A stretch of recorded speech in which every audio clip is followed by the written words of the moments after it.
ولا نعت موجود ولا أجل ممدود الذي فطر الخلائق بقدرته ونشر الرياح برحمته ثم الصلاة والسلام على أشرف الأنبياء والمرسلين والقاسم مصطفى اللهم صل على محمد وآل محمد وعلى عترته طيبين الطاهرين المعصومين المظلومين واللعنة الدائم على أعدائهم أجمعين من الآن إلى لقاء يوم الدين. بسم الله الرحمن الرحيم. قال الإمام حسين عليه السلام: إني لا أعلم أصحابا أوفى ولا خيرا من أصحابي ولا أهل بيت أبرأ ولا أوصوا من أهل بيتي فجزاكم الله خيرا. صلوات. اللهم صل على محمد وآل محمد. امام حسین فرماتے ہیں میرے صحابہ سے زیادہ کوئی وفادار نہیں اور میرے صحابہ سے بہتر کوئی بھی نہیں. امام حسین کے زمانے میں افراد تین قسم کے تھے اور تین قسم کے افراد کو آپ جانیں گے تو آپ کو پتہ چلے گا کہ آپ کون سی منزل پر ہیں. ایک وہ جو دشمن تھے، مقابلے میں تھے، جن کے پیٹ حرام سے بھر چکے تھے، جو آل بیت سے بغض رکھتے تھے، دنیا کی خاطر ڈر کے لیے انہوں نے ساتھ دیا کس کا؟ یزید. جن میں سے کئی نام ہیں. قاضی شریح ایک بڑا نام ہے. قاضی شریح کون تھا؟ کیوں تبدیل ہوا؟ یہ امام علی کے زمانے میں بہت بڑا قاضی تھا اور امام علی اس سے فیصلے کرواتے تھے.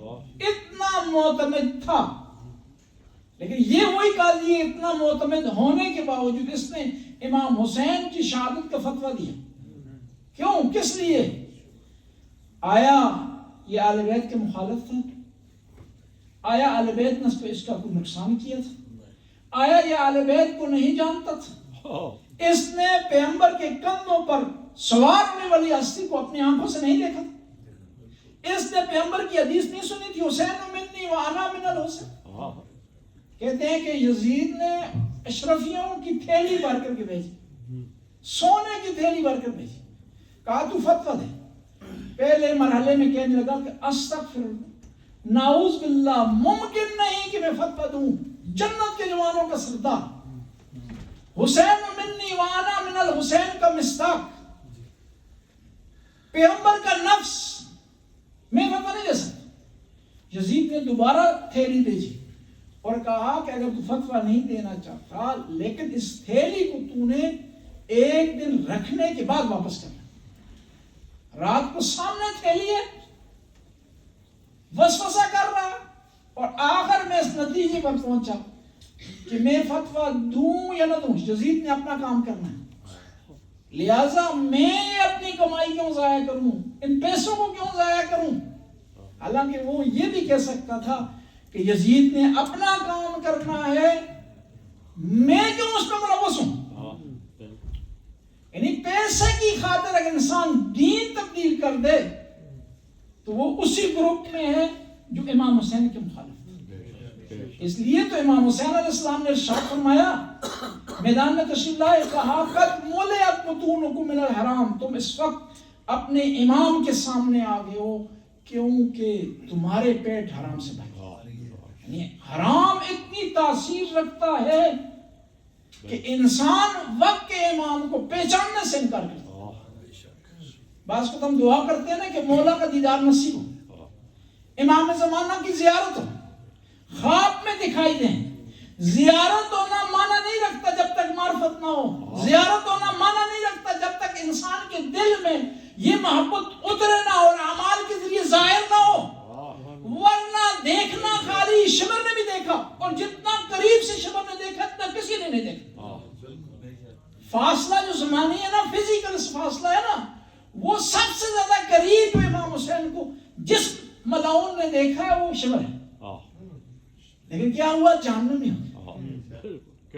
یعنی پہلے اپنے آپ کو امام کے دیدار کے لیے تیار کریں، اپنے اندر گٹس پیدا کریں، آمادگی پیدا کریں، تاکہ وہ دیدار آپ کو فائدہ دے، پھر دیدار کی دعا کریں۔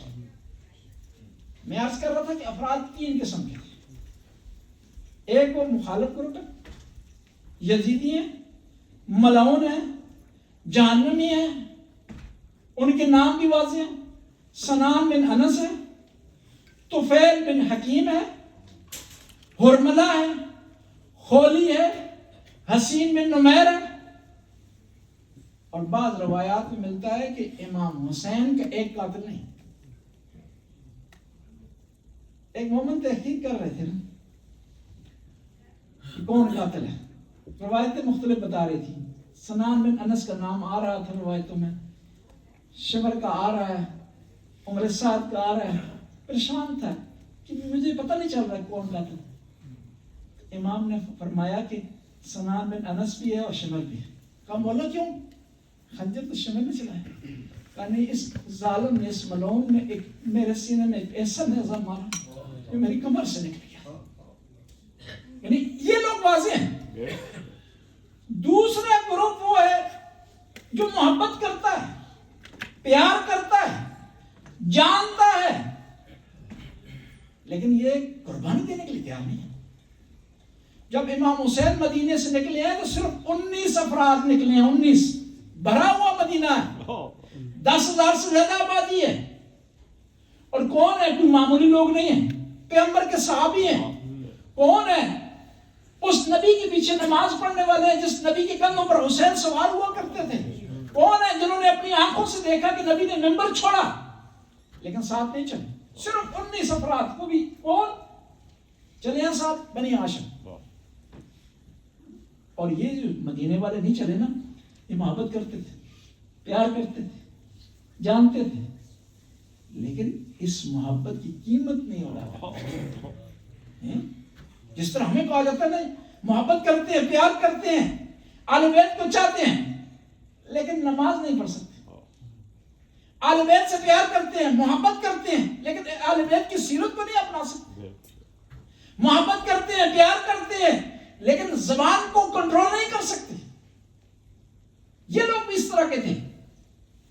2 مثالوں کی، ایک مثال کے ذریعے وضاحت کروں گا۔ دونوں محبت کر رہے ہیں، لیکن دونوں کی محبت میں فرق ہے۔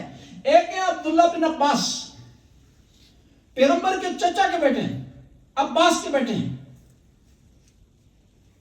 دوسرے ہیں غازی عباس۔ دونوں محبت کر رہے ہیں، لیکن دونوں کی محبت میں فرق ہے۔ دونوں چاہت کر رہے ہیں، دونوں امام سے لگاؤ رکھتے ہیں۔ عبداللہ بن عباس ہے مکے میں، ان کو علم ہوا ہے کہ امام حسین نے فیصلہ کر لیا انہوں نے جانا، مدینے سے آئے ہیں، پیار اور محبت سے آئے ہیں۔ کس لیے آئے ہیں؟ امام کو روکنے کے لیے۔ آ کر کہنے لگے یبنا رسول اللہ، اس راستے پر نہ جائیں، یہ خطرناک ہے، اس میں شہادت ہے، اور اگر جا بھی لیے تو کم از کم خانوادے کو، فیملی کو ساتھ نہ لے جائیں۔ پیار سے، محبت سے ایسی بات کر رہے ہیں، لیکن ان کا پیار اور ہے غازی عباس کا پیار۔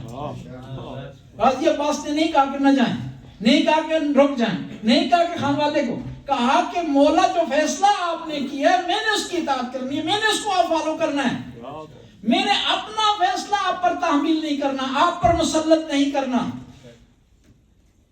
ہم بھی اگر چاہتے ہیں صحیح پیروکار بنے نا تو غازی عباس جیسے پیروکار۔ اور اس مکے میں جب امام کا قیام ہوا نا، میں اس لیے یہ واقعات بتا رہا ہوں تو آپ کو پتا چلے نا، تیسرا جو گروپ ہے نا، 72 ہیں جو، ان کی اہمیت کا پتا چلے وہ کون تھے، کس شخصیت کے مالک تھے، کس مقام پر، کس درجے پر، کس منزلت پر فائز تھے۔ جب تک کسی چیز کی ضد کو نہ پہچانا جائے نا، وہ اصل چیز آپ اس کو نہیں پہچان سکتے۔ تعرف الاشیاء بازدادها، چیزیں اپنے مخالف سے پہچانی جاتی ہیں۔ ایک اور آدمی پیار کرتے ہوئے آیا ہے، کون ہے جی؟ خلیفہ دوم کا بیٹا عبداللہ بن عمر، جس نے امام علی کی بیعت نہیں کی، شام چلا گیا تھا، حاکم شام کے پاس، اب اہل بیت سے محبت کا اظہار کر رہے، آئیں کہا یا ابن رسول اللہ آپ نہ جائیں سفر پر، یہی رک جائیں، آگے نہ بڑھیں، حج کو بجا لائیں، یہاں تبلیغ کریں، یہاں پیغام پہنچائیں، اپنے نانا کی حدیثیں لوگوں کو سنائیں۔ امام حسین نے کہا نہیں اے عبداللہ، مجھے خدا کی طرف سے حکم ہے اور میں لوگوں کے حکم کو نہیں مانوں گا، ان کی نصیحت خدا کے حکم کو مانوں گا۔ کیا بات! میں نہیں دیکھوں گا کہ کون کیا کہہ رہا ہے، کس کی نیت کیا ہے، کون ایڈوائز کر رہا ہے، یہ نہیں دیکھوں گا۔ جب امام نے کہا کہ میں نے جانا ہے، پتہ اس نے کیا کی؟ اس نے کہا یا ابن رسول اللہ، اگر آپ نے فیصلہ کر لیے ایک میرے لیے مہربانی کریں۔ کہا کیا؟ کہا آپ اپنے سینے سے کپڑا اٹھائیں، اپنے دل کو عیاں کریں، کپڑا ہٹائیں، دل کو عیاں کریں۔ امام حسین نے کپڑا ہٹایا تو اس نے دل کا بوسہ لیا۔ کہا کیوں ایسا کر رہے ہیں؟ اور یہ محبت کا اظہار کر رہے ہیں، دشمن نہیں ہے۔ ظاہری طور پر ہم کہہ سکتے ہیں یہ اندر کی بات ہم نہیں پتہ، یہ محبت کا اظہار، جو دل کا بوسہ ہے محبت کا اظہار کرتا، لیکن معرفت نہیں رکھتا۔ یہ کیا پیغام ہمیں مل رہا؟ ہم اگر 1000 دفعہ اس علم کو چومیں نا، اگر دل میں محبت نہ ہو، غازی عباس کی سیرت پر نہ چل رہے ہوں، اس کو فالو نہ کر رہے ہوں، یہ چومنا ہمیں فائدہ نہیں دے سکتا۔ جس طرح عبداللہ بن عمر کو خود امام کو چومنا اسے اس کے لیے مفید نہیں ہوا، اس کے لیے اس نے فائدہ نہیں دیا۔ ایک یہ عبداللہ بن عمر ہے، ایک حبیب بن مظاہر ہے، ایک عبداللہ بن عمر ہے، ایک مسلم بن اوسچا ہے، ایک یہ عبداللہ بن عمر ہے، ایک کون ہے؟ انس بن حارث سے قائلی امام حسین کے صحابی۔ میدان میں داخل ہوئے ہیں جی، حارث اتنے ضعیف تھے نا، بڑی عجیب انداز سے داخل ہوئے۔ شہدائے کربلا میں یہ واحد ہستی ہے جو میدان میں ایک عجیب انداز سے آئی۔ کون سا حارث؟ انس بن حارث، جو 3 دن سے پیاسا ہے، دشمن نے اسے گھیرے میں لیا، صحیح طور پر دکھائی نہیں دیتا اور دیکھنے کے لیے اپنے پلکیں اسے اٹھانی پڑتی ہیں۔ میدان میں آئے ہیں، کہتے ہیں میرے لیے ایک عصا دیا جائے، چھڑی مجھے دی جائے، ایک تلوار دی جائے اور 2 کپڑے منگوائے ہیں۔ دیکھیں نا، جو نہیں آئے وہ صحیح سالن تھی، لیکن یہ صحیح سالن نہیں ہے، کمزور ہے، بیمار ہے، عمر رسیدہ ہے، لیکن اس کے باوجود بھی میدان میں داخل ہو رہے ہیں۔ کس انداز سے؟ ایک کپڑا کمر سے باندھا ہے تاکہ کمر سیدھی دکھائی سے، دشمن نہ سمجھے کہ حسین کے ساتھی کمزور ہیں، یہ نہ سمجھے کہ حسین کے ساتھی بوڑھے ہو گئے۔ کمر سے کپڑا باندھا ہے، دوسرا کپڑا آنکھوں پہ باندھا ہے تاکہ بار بار ہاتھ استعمال نہ کرنا پڑے اور دکھائی دے، اور ایک ہاتھ میں عصا پکڑا، ایک ہاتھ میں تلوار پکڑی۔ اور جب میدان میں داخل ہوئے، امام حسین کرسی سے اٹھ گئے، اٹھ کر آگے بڑھے، کہ میرے نانا کا صحابی، تجھے میرا سلام ہو، تو کیوں آگے؟ تیری ضرورت نہیں ہے۔ کسی نے کہا کہ انس، تیرے آنے سے تو میدان میں تبدیلی نہیں آ رہی، تو کس لیے آیا ہے؟ تو فوج کا بیلنس تبدیل نہیں کر سکتا، تو جنگ کو جتوا نہیں سکتا، پھر کیوں آیا؟ کہا بتانے کے لیے آیا ہوں کہ نواسہ رسول حق پر ہے، فاطمہ کا لال حق پہ جانب ہے۔ بعض اوقات ضرورت نہیں ہوتی کہ آپ کے آنے سے کوئی فائدہ نقصان ہو، آپ اپنی حاضری لگائیں، آپ اپنی ڈیوٹی لگائیں۔ میدان میں داخل ہوئے نا، دشمن نے چاروں طرف سے گھیر لیا، آواز دی عباد اللہ، پریشان نہیں ہونا۔ اور ایک اور مسئلہ تھا کربلا میں، امام حسین نے غازی عباس کو ریزرو رکھا ہوا تھا، جب بھی کسی شہید کو مشکل پیش آتی تھی نا، آواز دیتے تھے غازی جاؤ اس کی مشکل حل کرو۔ انس بن حارث نے آواز دی، مولا غازی کو نہ کہنا کہ میری مدد کے لیے ہے، وہ آپ کی حفاظت پر مامور ہے، میں کافی ہوں اکیلا لڑنے کے لیے، مولا تلوار میرے ہاتھ میں ہے، اور اگر تلوار نہیں رہے گی نا میں پتھر اٹھا لوں گا، اگر پتھر مجھے نہ ملے تو میں خالی ہاتھ لڑوں گا، لیکن جب تک زندہ ہوں، سانس میں سانس ہے، میری رگوں میں خون دوڑ رہا ہے، تو دشمن کو آپ کے قریب نہیں آنے دوں گا۔ ایک یہ، ایک وہ عبداللہ بن عمر جی، جب نواسہ رسول نکل رہے تھے نا حج چھوڑ کر کے، 1.5 لاکھ کا مجمع تھا، اور کون تھے؟ احرام بندھا ہوا جی، کون ہے؟ تسبیح ہاتھ میں پکڑی ہوئی ہے جی، کون ہے؟ اللہم لبیک کہہ رہے ہیں جی، اس کا مطلب ہے کہ آپ ظاہری ادا پر نہ جائیں کسی کے. یہ جو تسبیح پکڑی ہوئی ہے، احرام باندھا ہوا ہے، اور کچھ امام حسین کے ساتھ چل رہے ہیں. امام حسین جب چلے اور یہ اگر چلتے نا 1.5 لاکھ، حقیقی ان کے پاس معرفت ہوتی نا، ان کے دل میں اہل بیت کی محبت اتری ہوتی نا، تو نواسے رسول کو تشنہ لب میدان کربلا میں شہید نہ کیا جاتا. اس کا مطلب یہ ہے کہ حاجی ہونا، احرام پہن لینا، اللہم لبیک کہنا کوئی معنی نہیں رکھتا جب تک دل میں اہل بیت کی محبت نہ ہو، اہل بیت کی معرفت نہ ہو. جو سب سے بڑی خصوصیت تھی شہداء کربلا کی، وہ عشق، عاشق ہونا تھا. دنیا میں لوگ کہتے ہیں نا فلاں آدمی فلاں کا عاشق ہے، یہ جھوٹ ہے. یہ معاملہ ہے، یہ لین دین ہے، ڈیل ہے، ہوس ہے. عشق اگر حقیقی کی ہے نا، ان ہستیوں نے کیے جو تشنہ لب تھے، کہ دشمن نے انہیں گھیرے میں لیا ہوا تھا، جو 420 کے مقابلے میں تھا، جن کے پاس ہتھیار نہیں تھے لیکن لڑ رہے سے میدان کربلا. شب عاشور کو جب حبیب کو پتا چلا نا کہ ثانیہ زہرا اعتماد نہیں کر رہی اور دشمن کے لشکر میں جب اضافہ ہو رہا ہے تو گھبرا رہے ہیں حسین کے بچے، تو حبیب نے تمام صحابہ کو اکٹھا کیا، آگے بی بی کے خیمے کے پاس، کہا زہرا کی بیٹی ہم پر اعتماد کریں اور ہمارے رگوں میں خون ہے، ہم ٹھہریں گے. اور زہرا کی بیٹی آپ کے بھائی نے روکا ہوا ہے، ورنہ میں راز کی تاریکی میں دشمن پر حملہ آور ہو جاتا ہے. آپ کے بھائی نے روکا ہوا ہے، یہ ہماری تلوار ہے، یہ ہماری گردن ہے، حکم دیں تو اپنی گردنوں کو اڑا دیں. یعنی اسے کہتے ہیں عشق. عربی بہترین معنی کرتی ہے عشق کا. عربی میں اس شاخ، اس بیل کو کہا جاتا ہے جو دیوار پہ چڑھتی ہے نا، ایسا پھول ہوتا ہے جو ٹوٹ جاتی ہے لیکن جدا نہیں ہوتی. شہداء کربلا نے بھی اسی طرح کیا، ٹوٹ گئے، شہید ہو گئے لیکن حسین سے جدا نہیں ہوئے. شب عاشور نے جب امام حسین نے کہا کہ آپ لوگ چلے جائیں، راستہ آپ کے لیے آزاد ہے، راستہ بتانے کے لیے تیار ہوں، سواری دینے کے لیے تیار ہوں، ساتھ تمہارے غازی کو بھیجنے کے لیے تیار ہوں.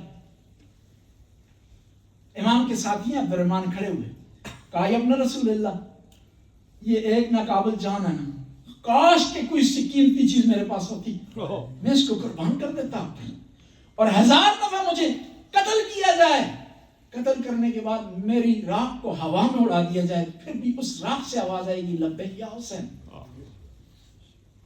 مولا ہم آپ کو چھوڑ کر کہاں جائیں. اور امام کے ایک ساتھی ہے، جب امام نے کہا چلے جاؤ نا، بولا نہیں ہے ادب کی وجہ سے، احترام کی، کون ہے غازی، نہیں بولا، جواب نہیں دیا، کیوں کہا کہ چلے جاؤ. دوڑتا ہوا گیا بہن کے پاس، کہا بہن زینب، بھائی نے کہا غازی چلا جاتا، میں کہاں جاؤں، کہاں ہے میرے لیے ٹھکانا، میں جاؤں گا تو میری ماں مجھے دودھ نہیں بخشے گی، مجھے میرے پاپا نے اس دن کے لیے باندھا تھا، اور میری ماں نے مجھے بلا کر کہا تھا، وصیت کی تھی کہ غازی بیٹا تو نے حسین کا خیال رکھنا ہے، تم میری ولادت اس لیے ہوئی ہے، میں کہاں چلا جاؤں. بی بی جب کوئی مشکل پیش آتی تھی نا، بھائی کو خیمہ میں بلاتے تھے. آپ لوگ گئے نا کربلا، خیام حسینی میں، مخیل میں گئے آپ، بی بی کا خیمہ ملا ہوا ہے امام حسین کے خیمے سے، صحیح، کہ جب کوئی مشکل پیش آتی فوراً بھائی کو بلاتی. بی بی نے کہا کہ حسین بھائیہ کو بلایا جائے، میری ایک شکایت ہے. امام نے کہا اس رات کی تاریکی میں کیا شکایت ہوگی بہن کو. کہا بھئیہ آپ نے غازی کو کیوں کہا کہ چلا جائے، دنیا ساری چلی جاتی ہے، اس کو کہتے ہیں آپ غازی کو، آپ کو یہ نہیں کہنا چاہیے. اسے کہتے ہیں عاشق حسین. ہم بھی کہتے ہیں ہم محب حسین ہیں، ہماری انا ختم نہیں ہوتی، ہمارا ماتم ریاکاری ہے، ہماری نمازیں دکھلانے سے بھری ہوئی ہے. ہم اپنے آپ کو کہتے ہیں شیعہ، لیکن جب دیکھا جائے تو ہم میں اہل بیت کی پیروکاری نہیں پائی جاتی. یہ شہداء کربلا تھے، وہ سے ایمان ہمیں شیعہ تھے. اس لیے امام نے اعزاز دیا ہے نا کہ خدا نے جو مجھے صحابی دیے کسی کو نہیں دیے. اور دوسری جو سب سے بڑی کوالٹی تھی امام حسین کے صحابہ میں، وہ خدا جوئی تھی، خدا ہی تھے. آسان سی مثال کے ذریعے عرض کرتا ہوں. یہ امام نے ہمیں درس دیا اور اتنی لمبی ورک شاپ نہیں لگائی امام نے، صرف 6 مہینے کا سفر ہے. اس میں بھی تعداد میں کمی زیادتی ہوتی رہی. مدینے سے چلے ہیں 19، مکہ سے چلے ہیں 300، کربلا پہنچے ہیں 145. شب عاشور میں چراغ جب بچایا تو صرف 72 رہ گئے تھے. 72 میں نہیں ہے خود امام حسین ہے، ایک علی اصغر ہے، 18 اپنے ہیں، 24 دشمن کی طرف سے آئے. آپ اندازہ لے گئے کتنے رہ گئے، بہت کم تعداد رہ گئی. اور امام حسین نے انہیں چن لیا تھا. خدا جو ہی تھی. کہتے ہیں کہ جب لٹو ہوئے قافلے کو گنج شہداء سے گزارا ہے نا، تو بی بی اپنے بھائی کی لاش کے پاس آئی ہیں، روئی نہیں ہے، وہاں ویلا نہیں کیا. کون سی بیوی؟ جن کی ارد گرد لاشیں پڑے ہوئی، بچوں کی، ان بچوں کی نگہبانی کر رہی ہیں جن کی رخسار تماچوں سے سرخ ہیں، ان بچوں کی نگہبانی کر رہی ہیں جن کی کانوں سے خون کے فوارے نکل رہے ہیں. کیا کہا؟ روئی نہیں ہے، گریہ نہیں کیا. پتہ کیا کہا؟ اللہم تقبل منا ھذا القلیل. خدایا یہ قلیل سی، مختصر سی، ناچیز سی قربانی کو قبول کر لے. شہداء کربلا کا مقام بہت بڑا ہے. ایک واقعے کے ذریعے اس کی وضاحت کرتا ہوں. امام نے خیمہ لگایا. امام کے خیمے کے قریب ایک آدمی کا خیمہ لگا، اس کا نام تھا عبداللہ جوفی، عبداللہ حر جوفی، کوفہ کا رہنے والا. امام کا علم ہوا نا کہ یہ آ گیا. امام نے پیغام بھیجا. کس کے ہاتھ؟ حجاج بن مسروق، امام کے مؤذن ہیں. کون سا مؤذن؟ جو 9 محرم تک مؤذن تھا، 10 کو مؤذن نہیں تھے. اور لوگ اسے مؤذن امام حسین سے پہچانتے، جس طرح بلال تھے نا، یا جس طرح ابو رافع تھے امام علی. کہتے ہیں اس کو بھیجا، کہا کہ میں اکیلا ہوں، میری مدد کرو. یہ نہیں آیا. پھر امام حسین نے شہزادہ علی اکبر کو بھیجا کہ ممکن ہے شبیہ پیغمبر کو دیکھ کر اسے شرم آ جائے. یہ نہیں آیا. پھر امام حسین خود چل کر گئے. میں آپ سے پوچھا امام اس لیے گئے تاکہ ایک آدمی میں اضافہ ہو جائے، لشکر میں بہتری آ جائے؟ نہیں، جہنم سے بچانا چاہتے ہیں. جب امام گئے، امام نے کہا کہ تجھے پتہ نہیں کون؟ کہا میں آپ کو جانتا ہوں. کہا میں اکیلا نہیں ہوں، میرے ساتھ زینب ہے، میرے ساتھ سکینہ ہے، میرے ساتھ رباب ہے، میرے ساتھ میری بچیاں ہیں، میری اولاد ہے. خدا کے واسطے میری مدد کر. اپنے لیے مدد نہیں مانگ رہے، دین اسلام کے لیے مدد مانگ رہے. اس نے کہا میں نہیں آ سکتا ہوں. اگر آپ اصرار کر رہے ہیں نا تو کیا کریں، یہ میرا گھوڑا لے جائیں، یہ میری تلوار لے جائیں. امام نے کہا اگر خود نہیں آنا چاہتا تو مجھے تیرے گھوڑے کی ضرورت نہیں، مجھے تیری تلوار کی ضرورت نہیں.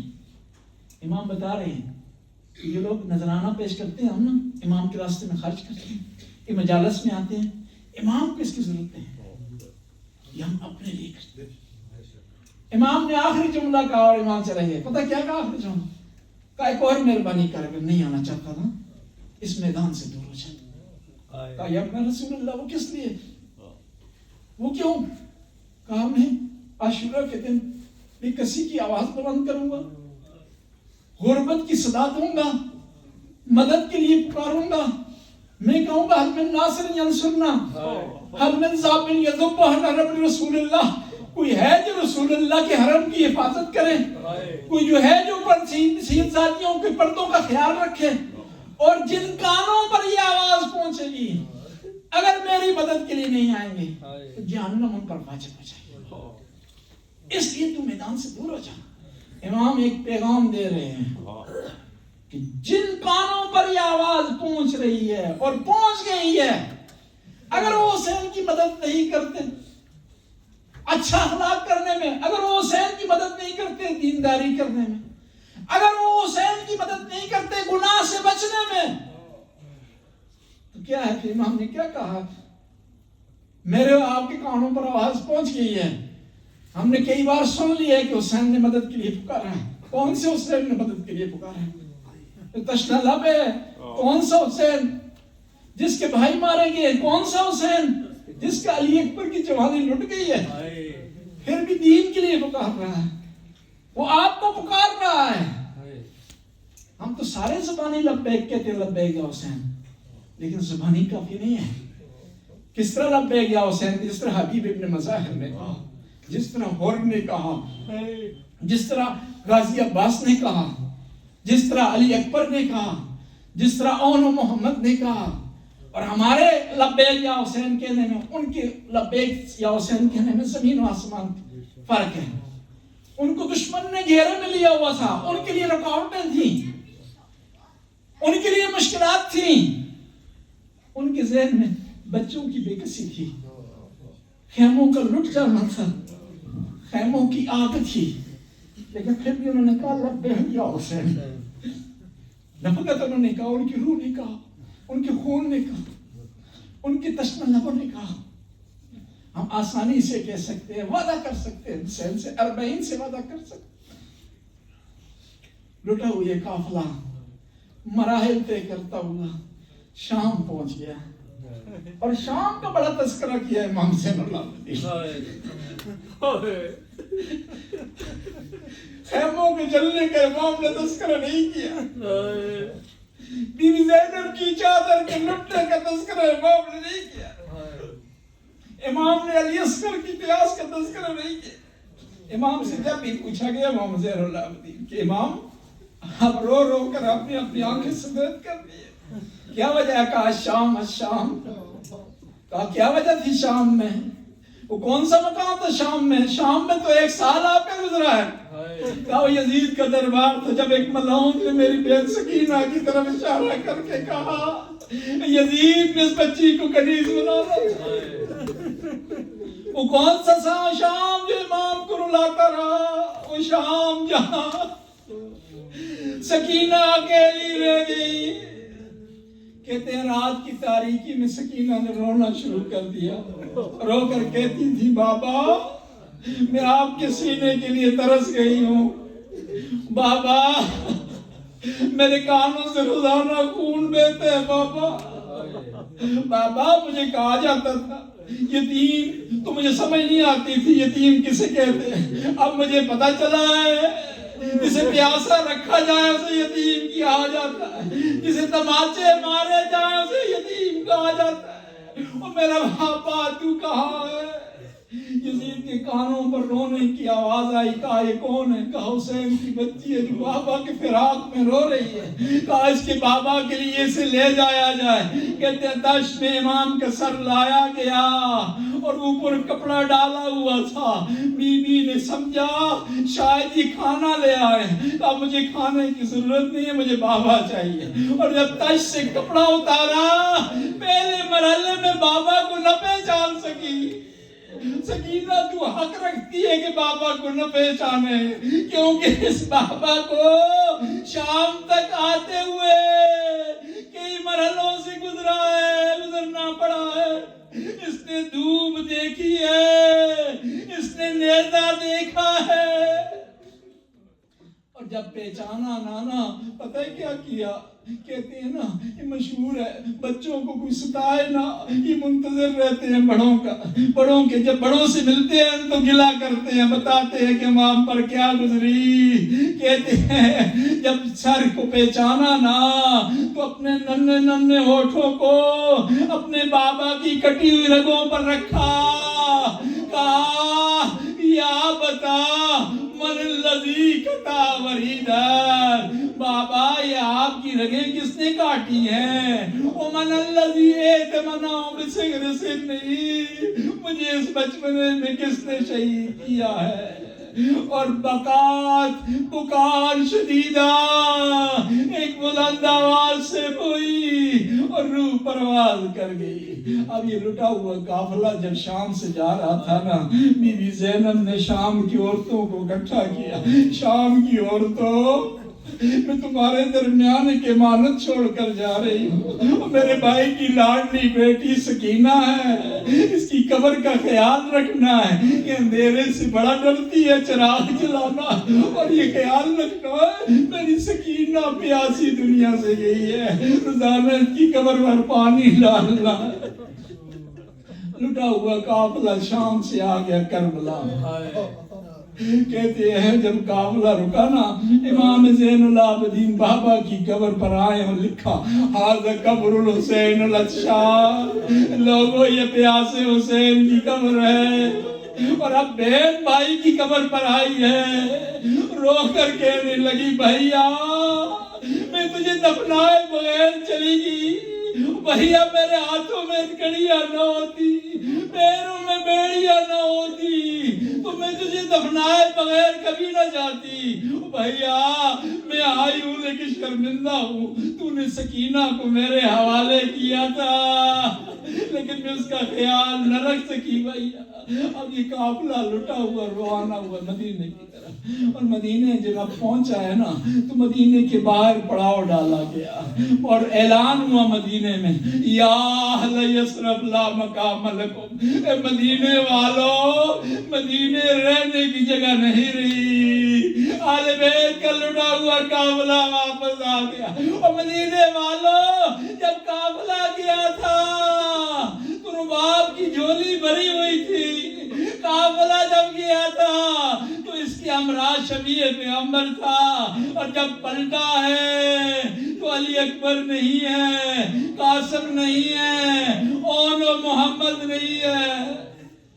کہتے ہیں مدینے کے باہر قافلہ موجود تھا. ایک شخص آیا, اس نے آ کر امام زین العابدین سے پوچھنا شروع کیا.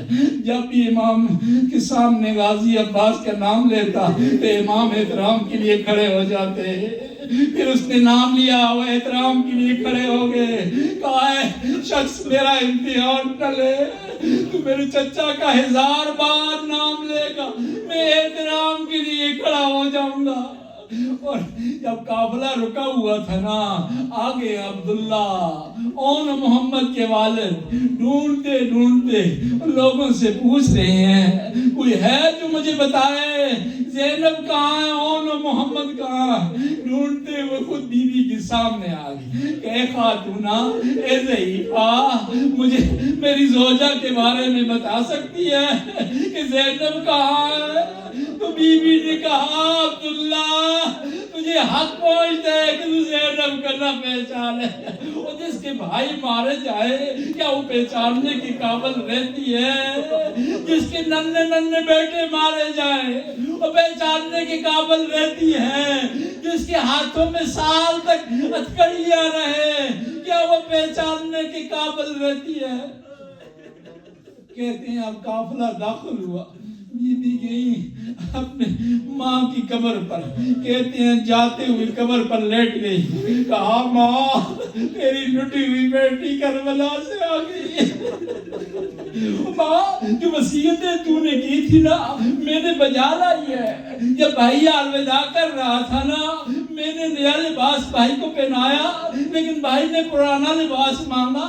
بھیا ماں تو نے کہا تھا نا بھائی کے گلے کا بوسہ لوں, میں نے بوسہ لیا, میں نے ماں بن کے بوسہ لیا. ماں میں کربلا سے آ گئی ہوں نا, اس سفر سے ایک تحفہ لائی ہوں. قبر سے آواز آئی زینب کیا تحفہ لائی ہے؟ کہتے ہیں بیوی نے بھائی کی قمیض نکالی اور قبر پر ڈال دی. کہا ماں یہ وہ قمیض ہے جو بھائی نے آخری وقت میں مانگی تھی. اب ماں کی قبر سے رخصت ہوئی, نانا کی قبر پر آ گئے. کہا یا جدہ یا رسول اللہ, آپ کی پیاری نوازی آ گئی ہے. اے رسول اللہ, اے نانا, اگر نامعلوموں کے آنے کا خوف نہ ہوتا نا تو میں اپنے بازوؤں سے کپڑا ہٹا کر کے بتاتی کہ میرے بازوؤں پر ابھی بھی زنجیروں کے نشان ہیں. نانا آپ کی نواسی کو آپ کی امت نے اتنا ستایا, دیکھے میرے بال سفید ہو گئے ہیں. نانا میرے شوہر نے مجھے پہچانا نہیں. الا لعنۃ اللہ قوم الظالمین وسیالا والذین ينقلبون ينقلبون ماتم حسین یا حسین یا حسین